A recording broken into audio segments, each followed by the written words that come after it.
Baru-baru ini, kerajaan mengumumkan penutupan penuh sektor sosial dan ekonomi atau total lockdown fasa pertama di seluruh negara selama 14 hari bermula 1 Jun hingga 14 Jun depan. Kebanyakan sektor tidak dibenarkan beroperasi kecuali sektor ekonomi dan perkhidmatan perlu yang disenaraikan oleh Majlis Keselamatan Negara (MKN). Namun Badan Kehakiman mengumumkan operasi mahkamah di seluruh negara bagi prosiding tertentu tidak terjejas ekoran pelaksanaan sekatan pergerakan menyeluruh fasa pertama ini. Pertuduhan baharu, permohonan perintah reman dan permohonan perintah jenayah yang memerlukan kehadiran secara fizikal di mahkamah dapat berjalan seperti biasa. Tetapi semua perbicaraan dan pendengaran kes sivil dan jenayah secara kehadiran fizikal ke mahkamah ditangguhkan dan penetapan tarikh baharu akan dimaklumkan kemudian. Bagaimana urusan yang membabitkan mahkamah ini dilaksanakan? Urusan mahkamah semasa PKP ini adalah topik yang akan kita bincangkan pada hari ini. Bersama dengan kita dalam talian sekarang ni, Fiza, sudah pun terhubung. Kita bersama dengan Datuk Seri Amri Embong yang merupakan Peguam Bela dan juga Peguam Cara dan Peguam Syari'i. Assalamualaikum Datuk Seri, apa khabar? Waalaikumsalam, Jana. Terima kasih. Sihat, Alhamdulillah. Alhamdulillah. Datuk Seri, saya kira dalam tempoh PKP 3.0 ni kan, walaupun dalam tempoh PKP tetapi bagi kes-kes di mahkamah itu mungkin banyak juga persoalan dalam kalangan penonton-penonton kita yang ingin mereka ketahui. Dan sebagai pembuka tirai, Datuk Seri, kalau boleh kita kongsikan secara ringkasnya dahulu kepada penonton-penonton kita dalam tempoh PKP ini, bagaimana agaknya sebarang proses ataupun prosedur di mahkamah syariah maupun mahkamah sivil itu berlangsung sebenarnya, Datuk Seri? Okey, Fiza. Berkenaan dengan aturan ataupun SOP mahkamah semasa PKP ini, sebenarnya semasa tempoh lockdown bermula pada 1 Jun sehingga 14 Jun, peraturannya kita anggap agak ketatlah sebab kita menyahut seruan kerajaan untuk sama-sama menjaga SOP semasa tempoh lockdown ini. Baik. Tapi bagaimanapun, walaupun mahkamah ataupun urusan mahkamah ni tidak dianggap sebagai essential service, perkhidmatan utama semasa lockdown yang terbaru ini, tetapi terdapat sedikit kelonggaran untuk mahkamah teruskan berkaitan dengan tuntutan ataupun permohonan yang berbentuk urgensi ataupun ada unsur-unsur keterdesakan. Okey. Jadi mahkamah masih memberi ruang untuk kes-kes yang seumpama itu. Okey, Datuk Seri, kalau boleh Datuk Seri jelaskan dengan lebih terperinci, apakah antara kes-kes yang terdesak itu tadi? Yang kecemasan itu tadi. Okey, kalau kita biasa dengar tentang permohonan interim, permohonan secara kita kata yang memerlukan kepada permohonan perintah sementara, kan?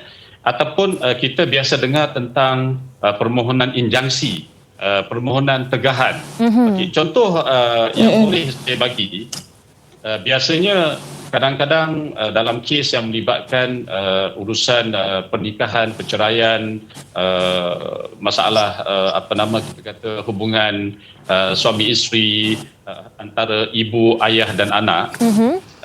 Contoh yang paling jelas, kalau boleh saya bagi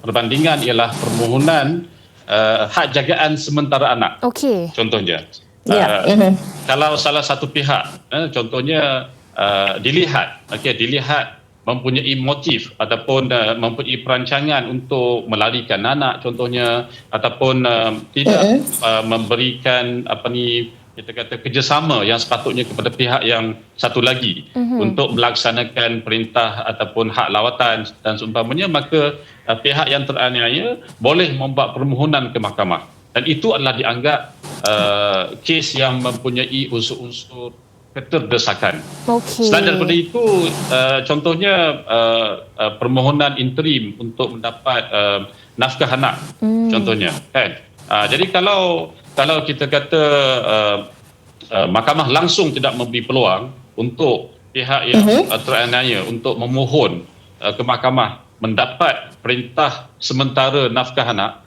macam mana anak tu nak meneruskan kelangsungan hidup. Betul. Kan? Tidak ada nafkah diperuntukkan.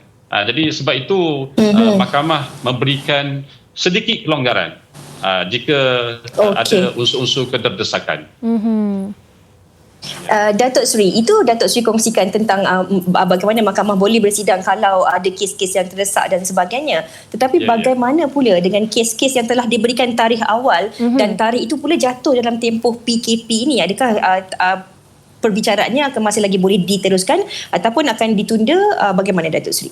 Okey, untuk menjawab soalan Fiza tu, mahkamah terlebih dahulu akan meneliti sama ada kes-kes yang telah dijadualkan itu, yang telah ditetapkan tarikh dan tarikhnya jatuh dalam tempoh SOP, dalam tempoh lockdown sekarang ini.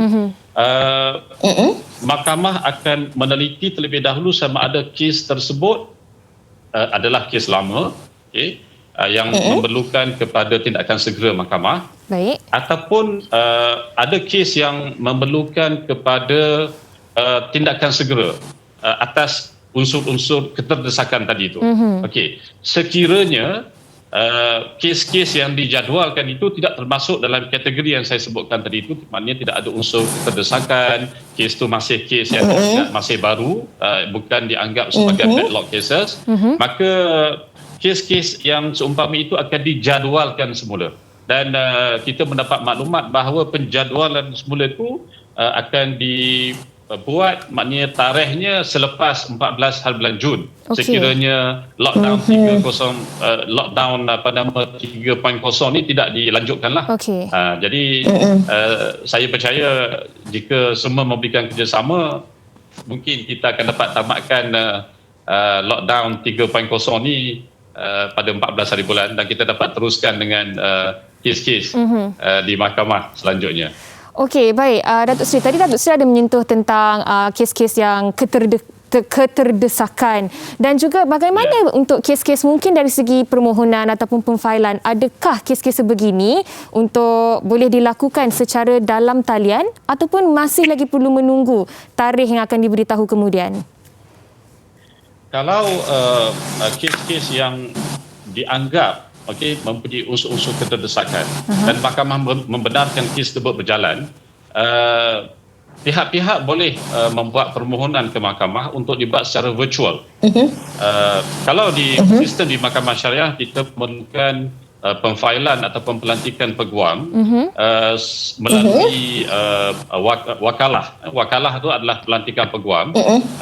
Wakalah juga boleh dibuat secara virtual. Baik. Secara maya. Maknanya secara panggilan telefon ataupun video conference, yang mana wakalah tersebut dibacakan, dilafaz dan dibuat dengan pihak mahkamah di hadapan pendaftar. Okey, Datuk Seri, berbalik kepada soalan Uyaina tadi, Datuk Seri, mungkin ada dalam kalangan penonton-penonton kita yang mengalami masalah-masalah tertentu dari sudut syariahnya, seperti ada yang telah pun melafaz talak di luar mahkamah dan sebagainya. Kalau sebelum ni mereka perlu pergi ke mahkamah untuk membuat pengesahan dan sebagainya. Dalam tempoh PKP ini pula, bagaimana mereka ingin membuat pengesahan tentang lafaz cerai tersebut, Datuk Seri?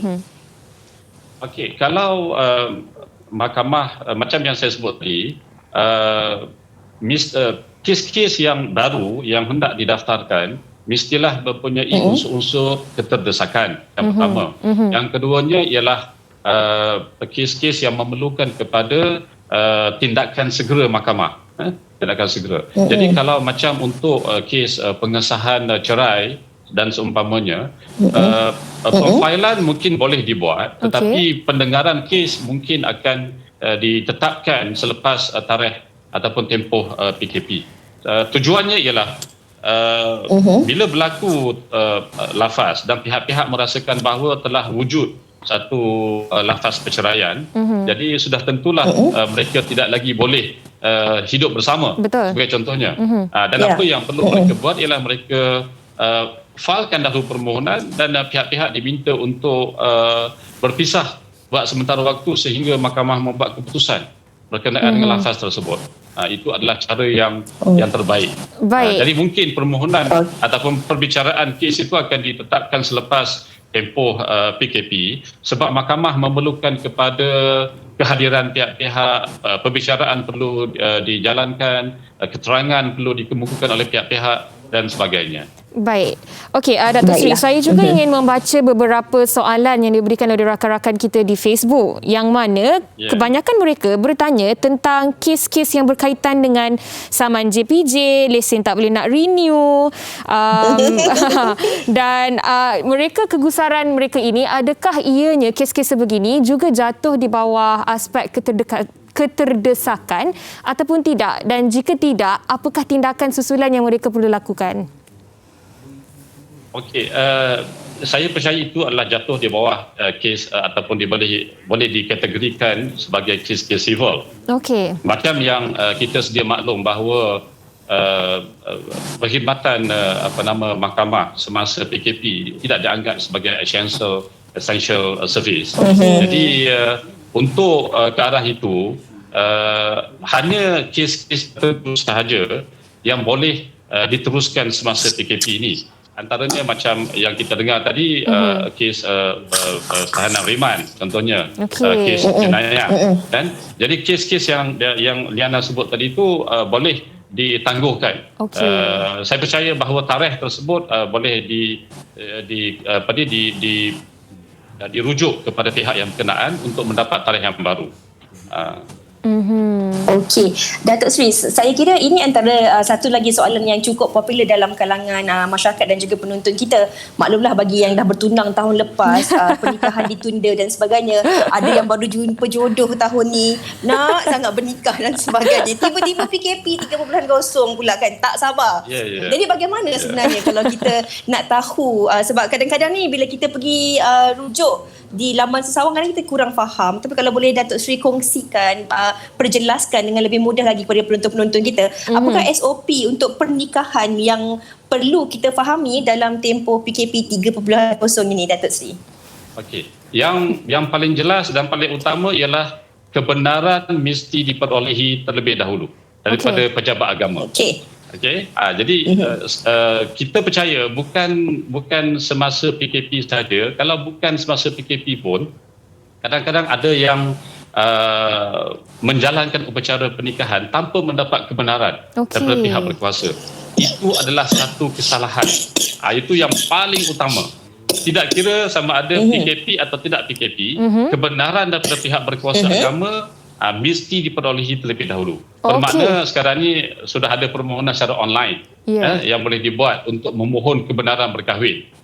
Maknanya dulu kita isi secara manual, ada borang tertentu dan kita submit kepada pejabat agama, kan. Sekarang ni boleh dibuat secara online. Jadi tak timbul isu yang kehadiran fizikal itu diperlukan.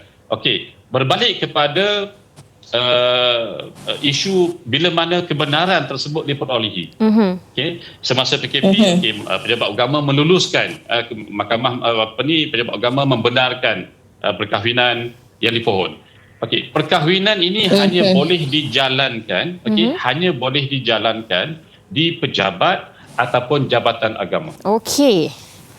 Jadi tak boleh dilaksanakan selain daripada di tempat yang dinyatakan. Maknanya sama ada di pejabat agama ataupun di jabatan agama yang berkenaan. Baik. Dengar ya penonton, jangan cuba-cuba. Kenapa Fiza? Fiza nak pasal Fiza nanti akan dianggap melakukan satu kesalahan. Baik. Jadi mesti dengan kebenaran. Ikut SOP. Mesti dengan kebenaran daripada pejabat agama ataupun jabatan agama masing-masing. Fiza macam bagi kita hint je tu, Datuk Seri. Itulah tu, kita menunggu. Jangan bukan Yana. Bukan Fiza, Datuk Seri. Yana tu. Tak adalah. Okey, soalan seterusnya Datuk Seri.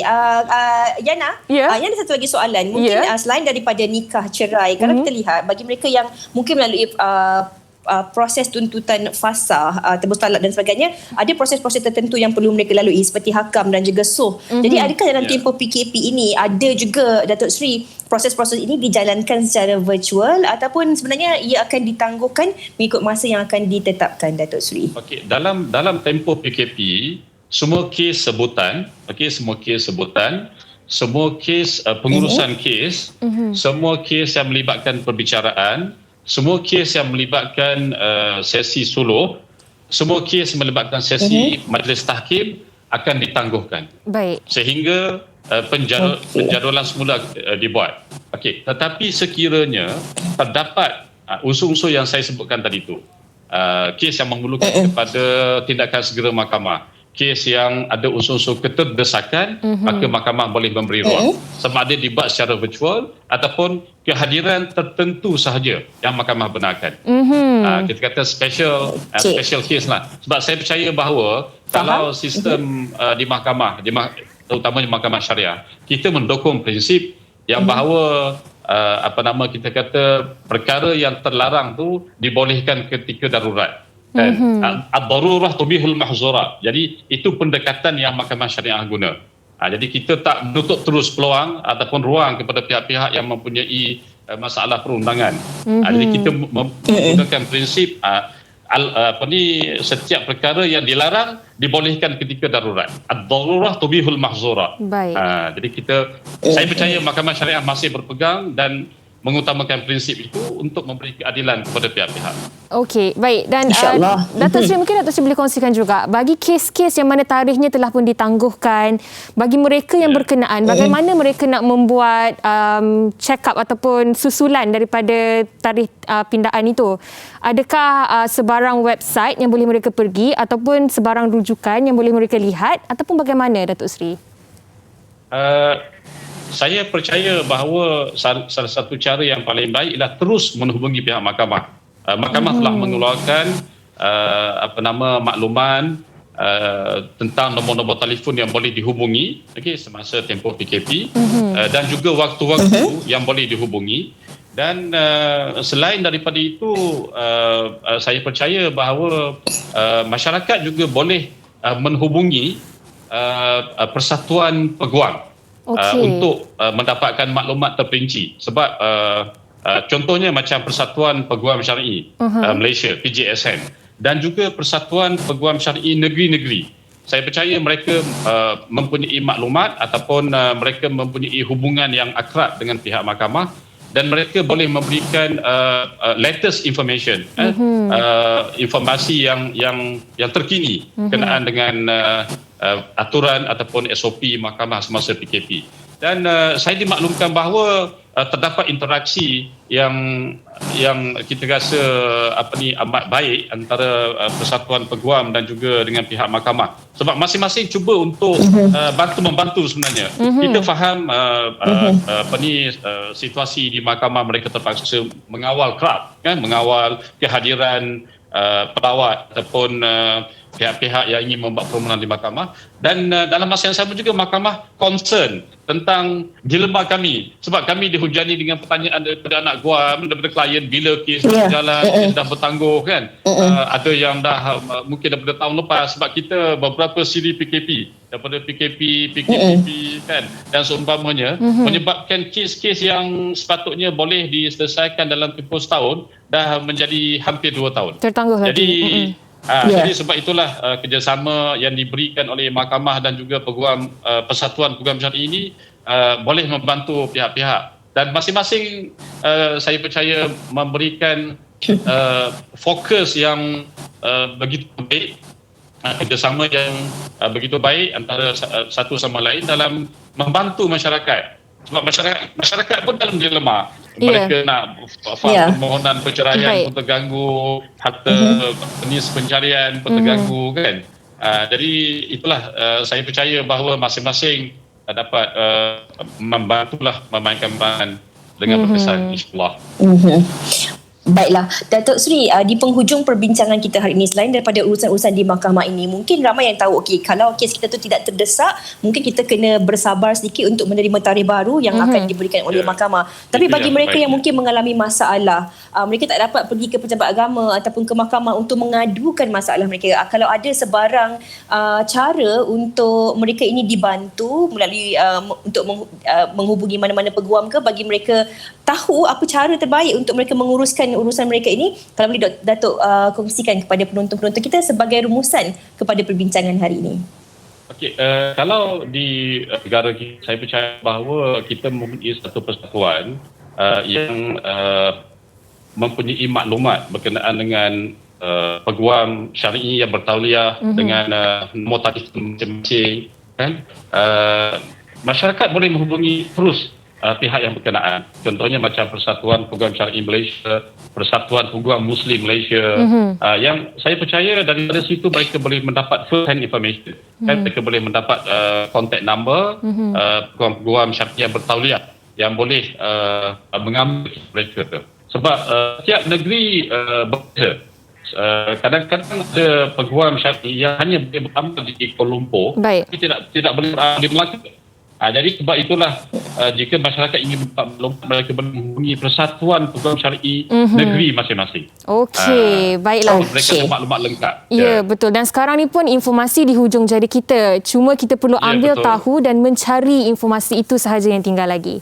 Baik, Datuk Seri, terima kasih banyak-banyak di atas perkongsian Datuk Seri Amli Embong tadi. Diharapkan sedikit sebanyak dapatlah menjawab kegusaran-kegusaran yang ada dalam kalangan masyarakat. Terima kasih Datuk Seri. Stay safe, stay home. InsyaAllah. Okey, insyaAllah. Terima kasih. Itu dia Yana. Ya. Dan kalau kita dah dengarkan apa yang telah pun dikongsikan oleh Datuk Seri tadi kan, insyaAllah sedikit sebanyak kita harapkan dapat membuka mata dan juga minda penonton-penonton kita ini yang mungkin ada dalam kalangan anda yang mungkin buntu, tak tahu bagaimana cara untuk anda menyelesaikan masalah anda, nak pergi mengadu kepada siapa dengan kes-kes yang telah pun ditangguhkan dan sebagainya. InsyaAllah semoga ia dapat memberi manfaat yang berguna buat diri kita dan juga anda penonton-penonton melalui topik perbincangan tadi. Betul tu.